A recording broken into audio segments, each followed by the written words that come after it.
একজন বলে দিলেন, হ্যাঁ, আপনি এই রাস্তা ধরে সামনে অগ্রসর হবেন। কিছুটা দূর যাওয়ার পরে ছোট্ট একটা গির্জা পাবেন।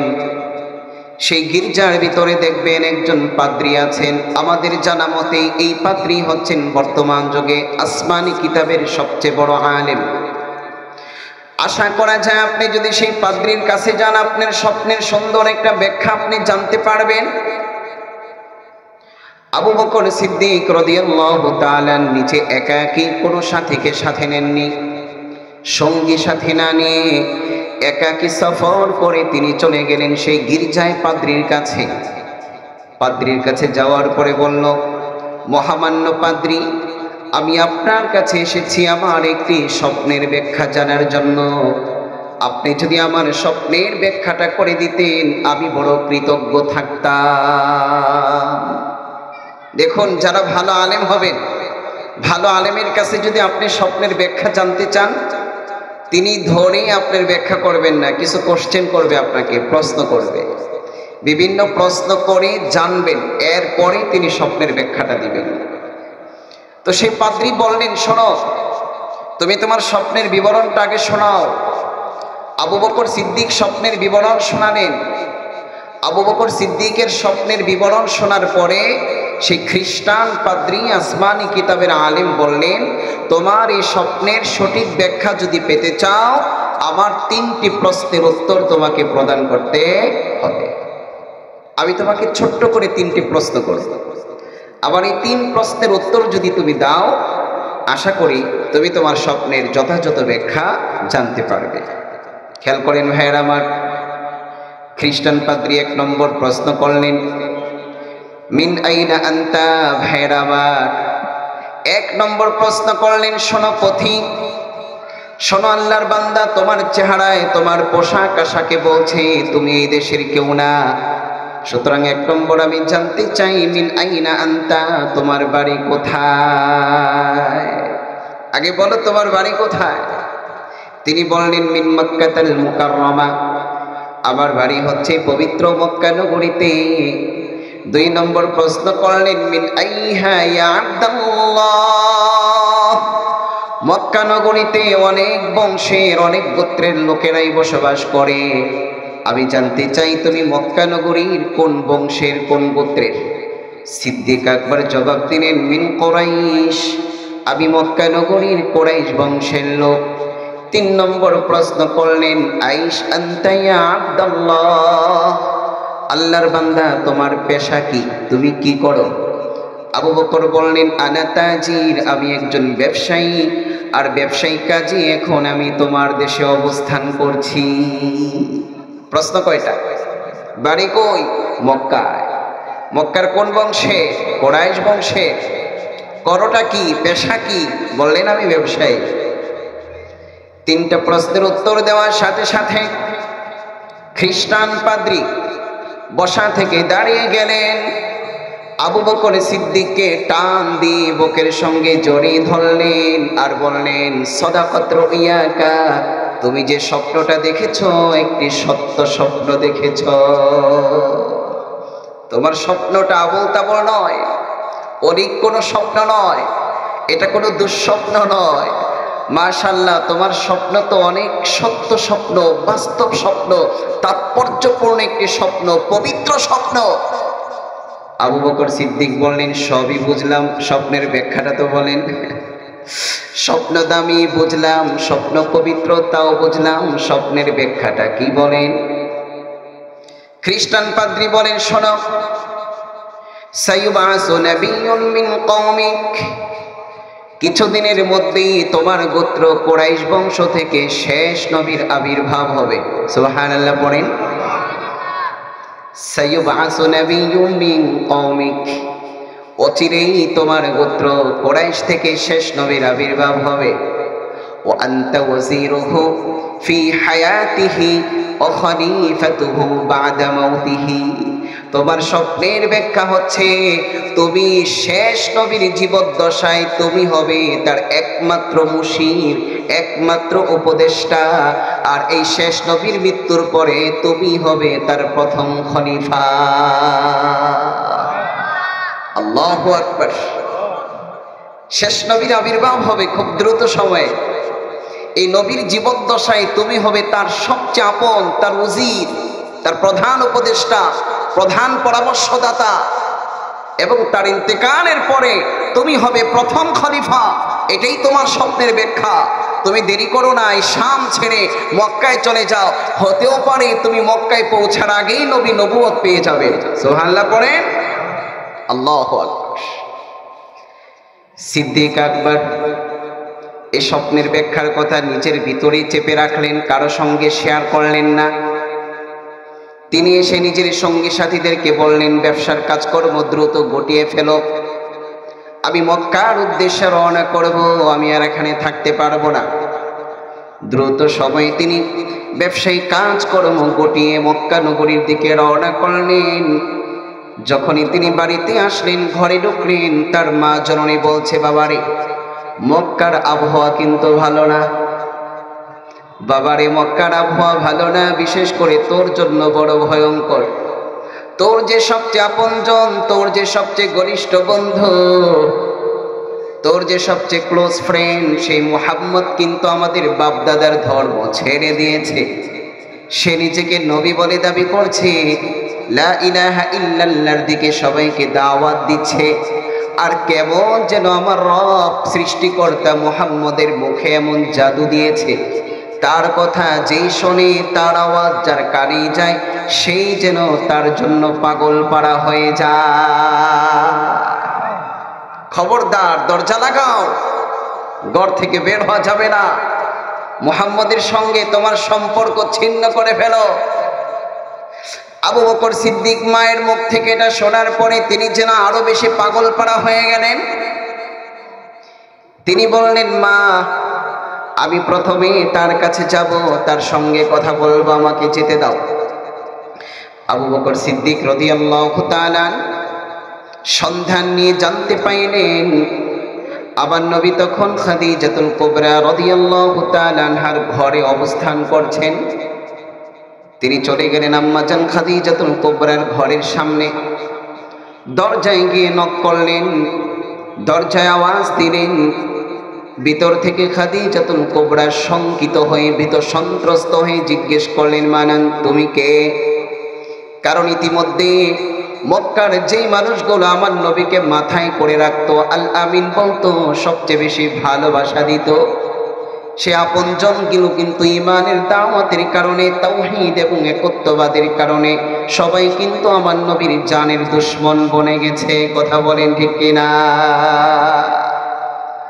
ভাইয়ের আমার, দুনিয়াটা এমনই। আপনি যতক্ষণ পর্যন্ত আপনি আপনার মতো করে চলবেন, আরেকজনকে তাওহীদের পথে দাওয়াত না দিবেন, তাকে গুনাহ ছাড়ার কথা যদি না বলেন, তার বেপরতার বিরুদ্ধে, তার অশ্লীলতার বিরুদ্ধে যদি কথা না বলেন, আপনি মিঠা হুজুর, ঠিক কিনা? কিন্তু যদি আপনি সুদখোরের বিরুদ্ধে কথা বলেন, ঘুষের বিরুদ্ধে কথা বলেন, চাঁদাবাজি, সন্ত্রাসী, দুর্নীতির বিরুদ্ধে কথা বলেন, সভাপতি, সেক্রেটারি থেকে শুরু করে মহল্লার কিছু মানুষ লেগে যায়, এ হুজুর কি আর কোনো বয়ান খুঁজে পায় না? কথা বলেন ঠিক কিনা? নবীজি সাল্লাল্লাহু আলাইহি ওয়াসাল্লাম যতদিন পর্যন্ত তাদেরকে মাছের পূজা, গাছের পূজা, সূর্যের পূজা, মানব পূজা থেকে বারণ করেনি, তাওহীদের দাওয়াত দেয়নি, ততদিন আমার নবী ছিলেন তাদের কাছে সবচেয়ে প্রিয় মানুষ। যেদিন আমার নবী বলেছেন, লা ইলাহা ইল্লাল্লাহ, দুনিয়ার সব ছাড়ো, এক আল্লাহর দিকে চলে আসো, দুনিয়ার সব ছেড়ে দাও, এক আল্লাহর দিকে আসো, তখন আমার নবী হয়ে গেছে তাদের দুশমন। পৃথিবীতে আজ পর্যন্ত আমার ভাইয়েরা, আমরা আমাদের বাংলাদেশে আমাদের হিন্দু ভাইদের সাথে সৌজন্য সাক্ষাতে, সৌজন্য আচরণ করি, তাদের নম্রতা, ভদ্রতা, তাদের নিরাপত্তার সব কিছু আমরা ব্যবস্থা করি। কথা বলেন ঠিক কিনা? অনেকে মনে করে তাদের সঙ্গে আপনি নম্র হলে, ভদ্র হলেই হয়তো সে আপন হয়ে যাবে, কিন্তু কশ্চিনকালে একজন মুশরিক, একজন মুমিনের আপন হতে পারে না, ঠিক কিনা? এই যে আমাদের ভাই আইনজীবীটাকে গলা কেটে হত্যা করেছে, তার সঙ্গে কি কোনো জমি জমা নিয়ে সমস্যা ছিল? জোরে বলেন। কোনো টাকা পয়সার লেনদেন ছিল? তাকে হত্যা করেছে কেন? তার মুখে দাড়ি আছে, সে লা ইলাহা ইল্লাল্লাহ মুহাম্মাদুর রাসূলুল্লাহ এই কালিমায় বিশ্বাসী, একত্ববাদী বিশ্বাসী, এবং সেই নৌ মুসলিমদের পক্ষে লড়াই করত। কথা বলেন ঠিক কিনা? লা ইলাহা ইল্লাল্লাহ এটাই তার অপরাধ।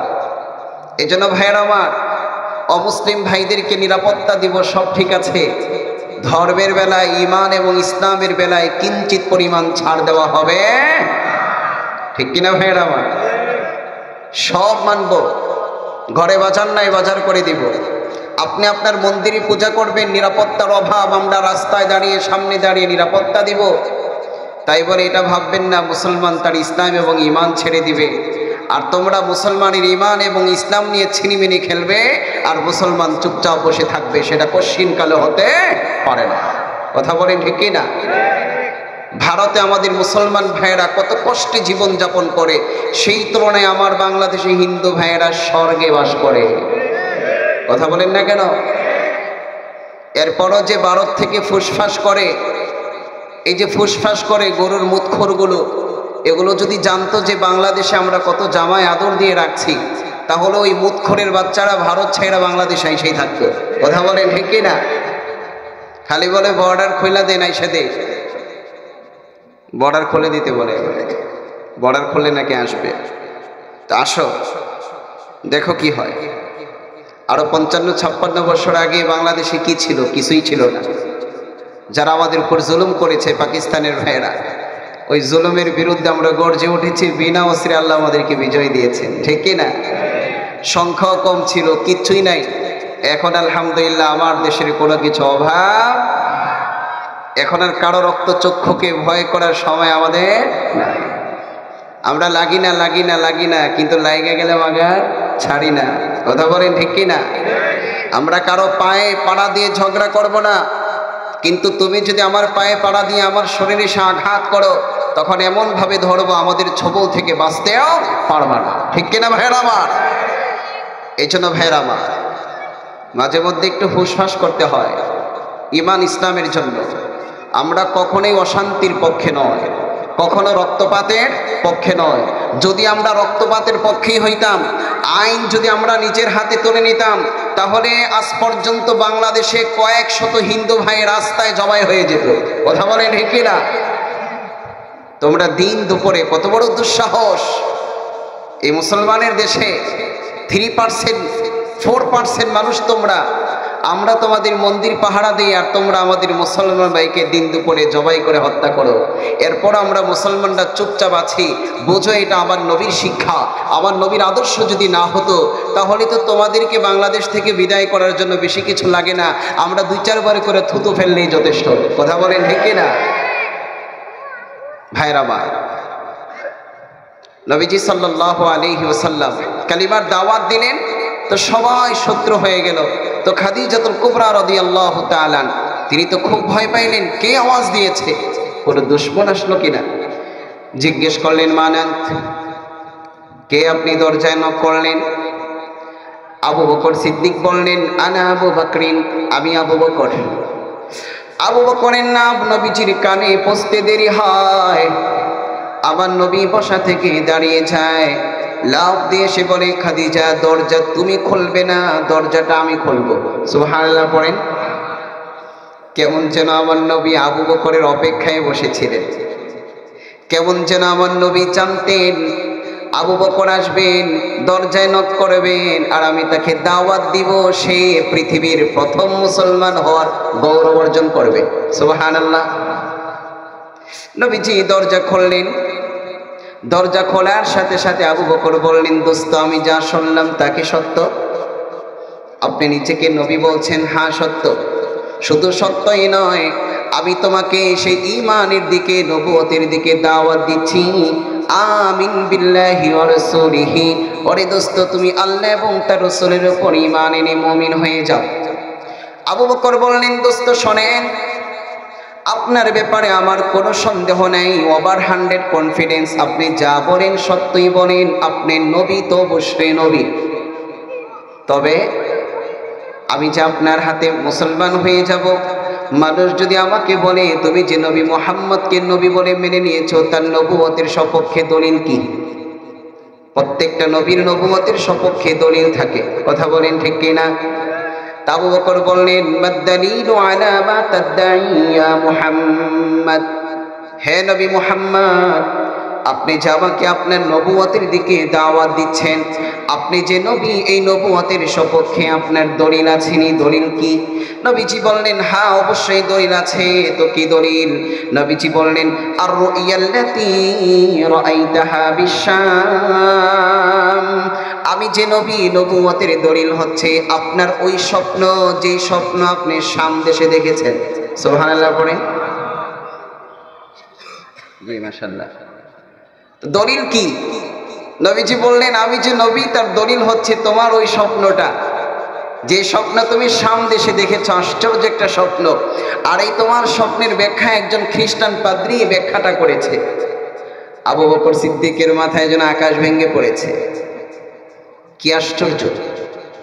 এই স্বপ্ন আমি দেখেছি, শুধু আমি জানি আর খ্রিস্টান পাদ্রী জানে, আল্লাহর জমিন আর কেউ জানে না। আর 1 থেকে 1.5 মাস আগের কথা। হে বন্ধু মুহাম্মদ, আপনি জানলেন কি করে? নবী বলেন, এখানেই পার্থক্য নবী আর অন্যদের মাঝে। আমার কাছে জিব্রাইল আসে, আর কারো কাছে জিব্রাইল আসে না। জিব্রাইল আমিন আপনার এই স্বপ্নের কথা আমাকে জানিয়ে দিয়েছে। এ কথা বলার সাথে সাথে আবু বকর সিদ্দিক দেরি করলেন না, আবার নবীকে টান দিয়ে বুকের সঙ্গে লাগিয়ে কব্বালা বাইনা আইনাইহি, নবীজির 2 চোখের মাঝখানে চুমু খেয়ে বললেন, আশহাদু আল্লা ইলাহা ইল্লাল্লাহু ওয়া আশহাদু আন্না মুহাম্মাদান আবদুহু ওয়া রাসূলুহু। আল্লাহু আকবার। দেখুন, আল্লাহ পর্যন্ত পৌঁছতে চায়, যিনি পবিত্র হতে চান, যিনি দামি হতে চান, যিনি ভালো কিছু পেতে চান, আল্লাহ পাক তার জন্য সবকিছু সহজ করে দেন। সুবহানাল্লাহ। এজন্য ভাইয়েরা আমার, এতক্ষণ পর্যন্ত আলোচনার মেসেজ একটাই, আপনি পরিবর্তন হওয়ার নিয়ত করতে হবে, আপনি পবিত্র হওয়ার নিয়ত করতে হবে, এবং পবিত্র জীবন যাপনের জন্য পবিত্র মানুষের সঙ্গে সঙ্গী হতে হবে। কথা বলেন ঠিক কিনা?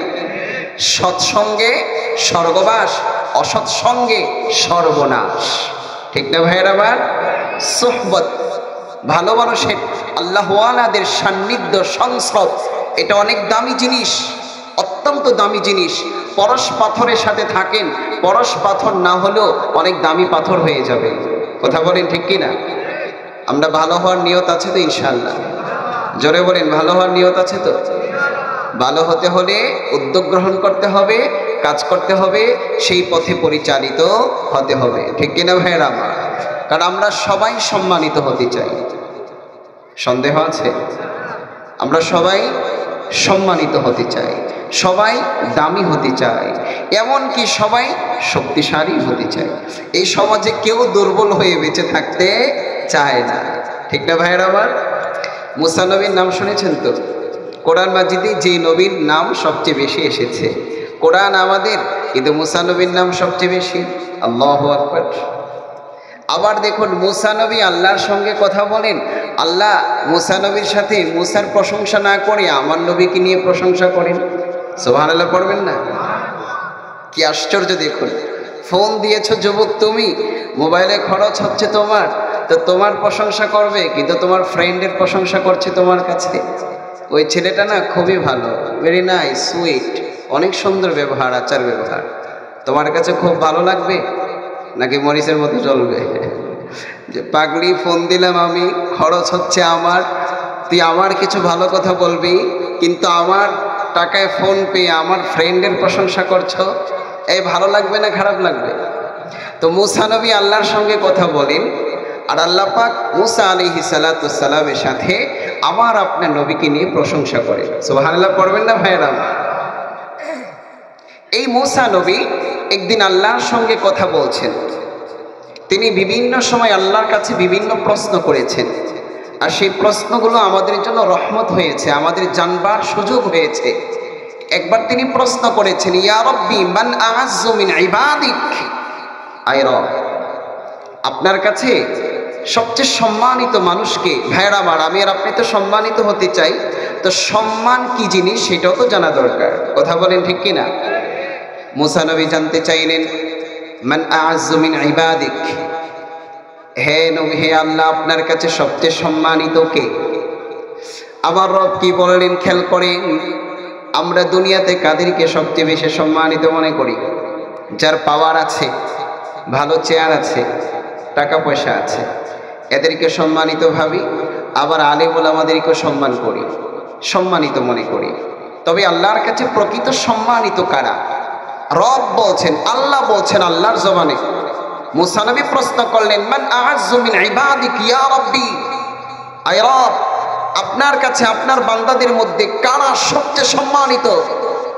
রব বললেন, মান ইযা কদারা গফারা, আমার কাছে সবচেয়ে সম্মানিত সে, সবচেয়ে দামি সে, সবচেয়ে ভালোবাসার সে, যে প্রতিশোধ নেওয়ার ক্ষমতা থাকা সত্ত্বেও তার ভাইয়েরে মাফ করে দেয়। সুবহানাল্লাহ পড়বেন না? একটু তাকবীর দিই আমরা, লিল্লাহি তাকবীর। কিরে ভাই, আমার সাথে রাগ আছে, আল্লাহর সাথে রাগ আছে? একটু মুখ খুলে বলেন আল্লাহু আকবার। নেতার নামে কত মিছিল করছেন না? আরো করবেন সামনে, সময় তো আসতেছে, কিছুদিন পরে নির্বাচনের তফসিল ঘোষণা হলে না বোঝা যাবে বাংলাদেশ মোটামুটি 1-1.5 হাত নিচেও হয়ে যেতে পারে, লাফানোর স্পোর্টে। কথা বলেন ঠিক কিনা? আচ্ছা স্টেজ আসছে, হ্যাঁ আচ্ছা আসে, আস্তে আস্তে যাচ্ছি।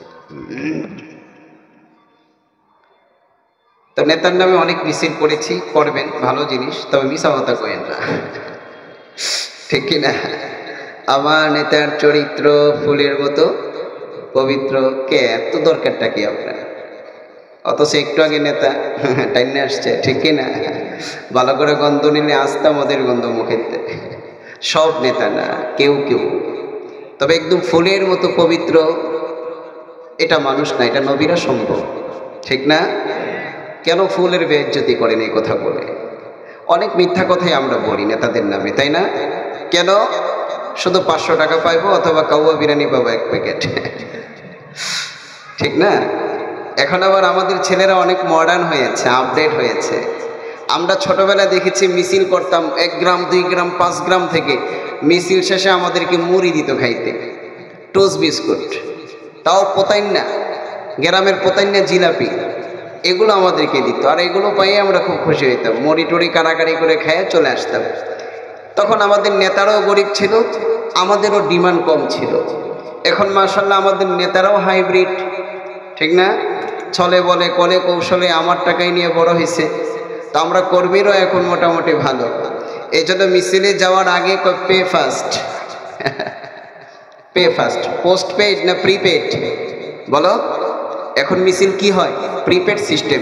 যুবকরা তো বোঝো, মুরব্বীরা না বোঝে। আমরা মোবাইলে কথা বলি না, পোস্ট পেইড না প্রিপেড? আগে টাকা ঢুকাইতে হয়, পরে কথা বলতে হয়। কথা বলেন না কেন? একমাত্র যারা ব্যবসায়ী এরা 1 মাস খরচ করে, 1 মাস পরে বিল দেয়। কিন্তু সচরাচর সব সিম ব্যবহার যারা করি সব প্রিপেড সিস্টেম, পে ফার্স্ট। অনেক দোকানে গিয়ে দেখবেন লেখা আছে আগে মূল্য পরিশোধ করুন, এটা হলো পে ফার্স্ট। এখন আমাদের ছেলেরা, যুবকরা মিছিলের নাম বললে আগে বিলাই মার্কার নোট একটা দিয়ে লোন, আগে টাকা দেন পরে মিছিলে যাবে, ঠিক না ভাইরা? চলেন আমরা আল্লাহর নামে একটু মিছিল দিই। আমি বলবো লিল্লাহি তাকবীর, আপনারা জোরে বলবেন আল্লাহু আকবার। লিল্লাহি তাকবীর, মাশাআল্লাহ। আরেকবার লিল্লাহি তাকবীর। আরেকটা আওয়াজ হবে না ইনশাআল্লাহ? ইনশাআল্লাহ হবে, কারণ এটাও হাদিসে আছে, কিয়ামতের আগে মুমিনের ঈমানটা লাইফ সাপোর্টে চলে যাবে। নিভু নিভু ভাব, খোঁচা দিলে জ্বলবে, খোঁচা দিবে না তো জ্বলবে না, ঠিক না ভাইয়ের আমার? কোরআন হাদিসের আলোচনা শুনলেই ঈমানের পাওয়ার বেড়ে যায়। আবার যদি 1-2 সপ্তাহ আলেমদের সোহবতে না যাই, কোরআন হাদিসের আলোচনা না শুনি, তখন হৃদয়ে ঝং ধরে যায়। কথা বলেন ঠিক কি না?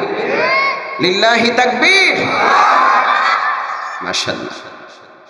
কি হয়েছে আমাদের এই মিছিলে? টাকাও পাই নাই, জিলাপিও পাই নাই, তবে নবীজির হাদিস বলে এই আল্লাহু আকবার আওয়াজের ধাক্কায়, এই তরঙ্গের কারণে আমাদের আমল নামা থেকে গুনাহগুলো ঠিক ওইভাবে ঝরে গেছে, একটা মরা গাছের পাতা যেভাবে ঝরে যায়। সুবহানাল্লাহ। তাহলে কি খুব স্বল্প জিনিস পেয়েছি না অনেক বড় জিনিস পেয়েছি? ঠিক না ভাইরা আমার? আল্লাহু আকবার, এর চাইতে সত্য কোনো কথা আর পৃথিবীতে হতে পারে না। এর চাইতে দামি কোনো কথা আর পৃথিবীতে হতে পারে না। সব ছোট, সব কম দামি, সবচেয়ে বড় এবং সবচেয়ে দামি হচ্ছেন কে? আল্লাহ। তো মুসা নবী জিজ্ঞেস করলেন, আয় রব, সবচেয়ে সম্মানিত কে? রব বললেন, সবচেয়ে সম্মানিত সে যে প্রতিশোধ নেওয়ার ক্ষমতা থাকা সত্ত্বেও তার ভাইকে মাফ করে দেয়। সুবহানাল্লাহ। ভাইরা আমার, এই হাদিসটা কেন শোনাইলাম? বর্তমানে আমাদের সমাজে বা এই সময়টাই চলছে শুধু খালি প্রতিশোধের আগুন আর আগুন, ঠিক কিনা? কেউ কাউকে ছাড় দিতে চায় না। 15 বছর 16 বছরের জমানো ক্ষোভ, এখন শুধু আমরা প্রতিশোধ নিচ্ছি। হ্যাঁ, যারা চিহ্নিত অপরাধী, যার অপরাধটা সমাজ, দেশ, কোনো পরিবারকে তছনছ করে দিয়েছে, তার বিচার অবশ্যই হওয়া উচিত, ঠিক কিনা? এই চিহ্নিত অপরাধীদেরকে ছেড়ে দেওয়া মানে হচ্ছে আরো অনেক অপরাধীকে অপরাধ করার সুযোগ তৈরি করে দেওয়া। কিন্তু স্বাভাবিক চলার পথে একজন আরেকজনের সাথে একটু ভুলভ্রান্তি করে ফেলেছে, এখানে প্রতিশোধ না নিয়ে তারে ক্ষমা করে দেন, আল্লাহ আপনাকে ক্ষমা করে দিবেন, ঠিক কিনা ভাইরা আমার? যে আমি আলোচনা শেষ করব, একটা হাদিস যেটা পড়েছে একটু বলে নিই। নবীজি সাল্লাল্লাহু আলাইহি ওয়াসাল্লাম সাহাবাই কেরামের সামনে যখন আলোচনা করতেন, সাহাবাই কেরাম কেমন করে থাকতেন? এতটাই চুপচাপ থাকতেন যেন সবার মাথার উপরে পাখি বসে আছে। সুবহানাল্লাহ পড়বেন না? আচ্ছা, পাখি কোন জায়গায় বসে? আপনি মাথা বারবার নাড়তেছেন, হাত পা নাড়তেছেন, আপনার মাথায় এসে পাখি বসবে? আপনি যখন এমনভাবে চুপচাপ থাকবেন, পাখি মনে করবে এটা কোনো মানুষ না, এটা গাছ, তখন এসেই কিন্তু পাখি বসবে। কথা বলেন ঠিক কিনা? সাহাবাই কেরাম আমার নবীকে এতটাই ভালোবাসতেন, এতটাই সম্মান দিতেন, এতটাই শ্রদ্ধা দিতেন। আমর ইবনুল আস রাদিয়াল্লাহু তাআলা আনকে একজন জিজ্ঞেস করলেন, আপনি তো নবীর অনেক প্রিয় সাহাবী, আপনি নবীজির একটু দৈহিক বিবরণটা দেন, নবীর চেহারা কেমন ছিল? তিনি বলেন, আল্লাহর কসম করে বলি, নবীজিরে ভালোবাসতাম, আর এতটাই সম্মান করতাম, আর এতটাই শ্রদ্ধা মিশ্রিত ভয় পাইতাম, জীবনে কোনোদিন নবীর চোখের সাথে আমার চোখ একসাথে মিলাইয়া তাকাইতে পারি নাই। আল্লাহু আকবার। নবীজিরে ভালোবাসতাম আর এতটাই শ্রদ্ধা মিশ্রিত ভয়। আমার শব্দগুলো কিন্তু খেয়াল করবেন। আজকাল আমরা সন্ত্রাসীদেরকেও ভয় পাই কি না? অনেক নেতাদেরকেও আমরা ভয় পেয়েছি। এই ভয়টা কি শ্রদ্ধার সাথে? না না, কারণ তারে ভয় পাইছি এই জন্য যে তাকে যদি একটু সম্মান না দেই, ভয় না করি, সে আমার ক্ষতি করবে। আমার নবীজিকে সাহাবাই কেরাম ভয় পাইতেন, শ্রদ্ধা মিশ্রিত ভয়।